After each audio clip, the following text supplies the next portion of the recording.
fairly obvious, my friends, that today is the beginning of Catholic Schools Week, and the majority of the students and teachers are here. And our principal, Mrs. Love, is sitting here. Some of you, at least most of you, probably know her parents, Augie and Susie Spadone. And Angie went here. And because her name is Angie Love, and the second reading is about love, Angie's going to come up here and talk to you about what love is. She's giving me a look. You got to be kidding me. But before I begin my homily, my friends, I do want to thank Angie and all these wonderful teachers, my friends. You know, they not only get paid less at Catholic schools, but they actually work harder. They get less breaks during the course of a day. So, you know, they give up an awful lot to teach here. All of them. And I just want to thank them. Kids, I think we should give these teachers and their devotedness and efforts that they put in, let's give them a big hand of applause. Okay, kids?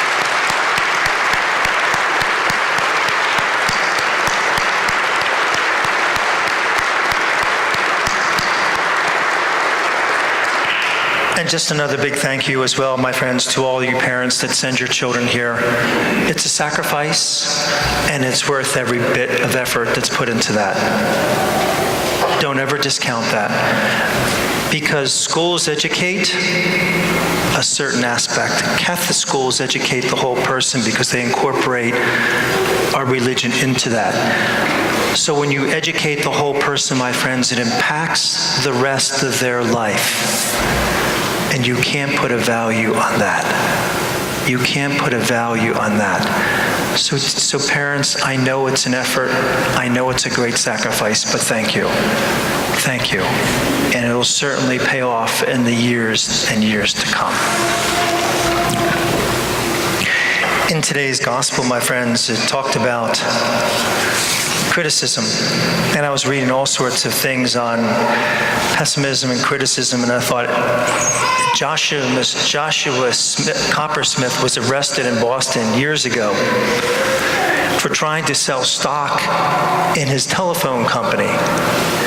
And they said all well-informed people know that it is impossible to transmit the human voice over a wire. Isn't that interesting? Isn't that interesting? And with that, it was all sorts of different comments. Somebody was saying to a person in a store, they said, well, have a nice day. And the person responded, I have other plans.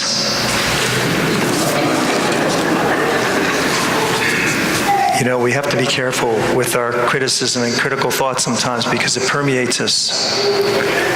Because there's a question in today's gospel. It says, all spoke highly of him and were amazed at the gracious words that came from his mouth. And then they, whoever they is, a few people, they asked Jesus, isn't he the son of Joseph? And then we go on to hear that there's not one single miracle that took place in that area. And it's the only place in the gospel where no miracles took place. What all is going on here, my friends? What is taking place? I was reading some articles about three priests that are priests now, but they were talking about just our culture and things like that. And when they were in the seminary, they were in a very urban seminary in the Midwest.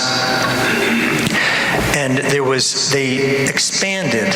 And when they expanded, in the process of expanding, they put some stones down and like had a parking place until the rest of the parking place was finished. So it was like an overflow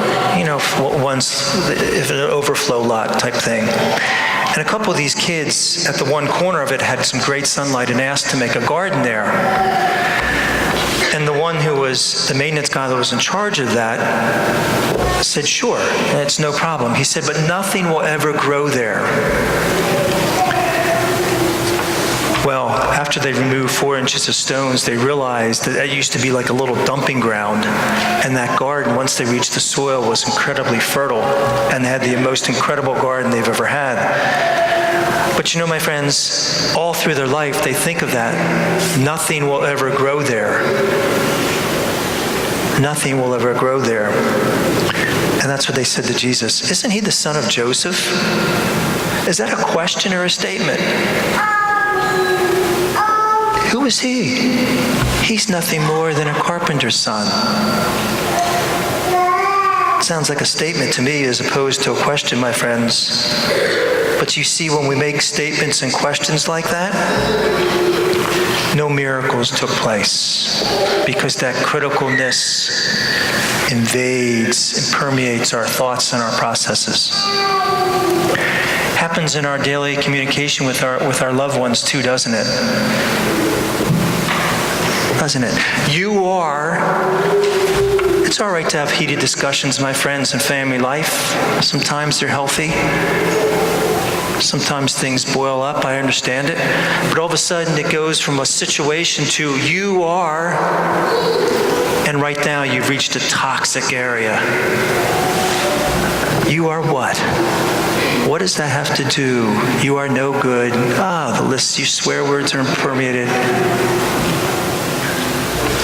You've just taken something, my friends, a situation that's bad, and just made it toxic. Because when we start using words like, you are no good, you're a carpenter's son, you see, those have roots. They have roots of bitterness and anger, because deeply hurt. They deeply hurt us. Look what it did to Jesus, my friends. You are nothing more than a carpenter's son. No miracles took place. And we do it ourselves and with our faith. You know, other people say, what good is our faith? And we sit there and listen to it, don't we? We hear criticism about our faith all the time. People say this stuff, it's a waste of time, and we sit there and quiet about it.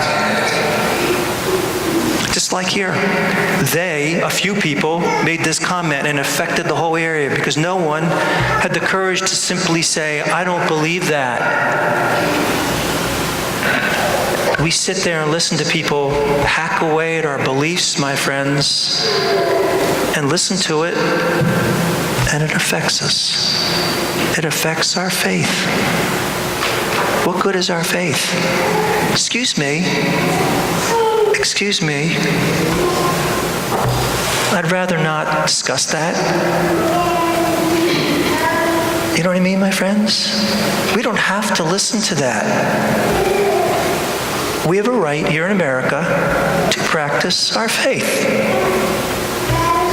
And people need to respect that. Because when we listen to it, my friends, it affects us. It grows roots within us. Just like when we talk like that to each other, it grows roots. It grows roots, doesn't it? In the Art Institute of Chicago, there was a very wealthy woman that was a widow donated a bunch of sketches. It was like a dozen sketches. Some of them were finished, some of them weren't. And the person that looked at these sketches thought that's exactly what they were, somebody that was drawing and threw some sketches, and so they just threw them in a back drawer, and then things got spilled on them and everything else. Then they just got pushed to a box in a storage area, and somebody was cleaning out in the late 80s and said, these sketches, these look like something that Raphael would do. Because this man loved Raphael, the one who worked for the Art Institute of Chicago, and he got his advanced degrees from a professor in France that talked and was a renowned scholar on Raphael. So he said, I'm going to send these sketches and see if there's some resemblance here. Well, as soon as the man over at France, the professor, got these sketches and did some studying, realized that these were all authentic sketches of the famous artist Raphael. And these sketches ended up being worth hundreds and hundreds of thousands of dollars. But, that professor at France made two observations, and this is what led me to this article. He said, he was talking to his friend in America that worked for the Art Institute of Chicago. He said, we value the wrong things in America. And in the world, really. We're valuing the wrong things. things. And he said, sometimes it takes effort to discover value.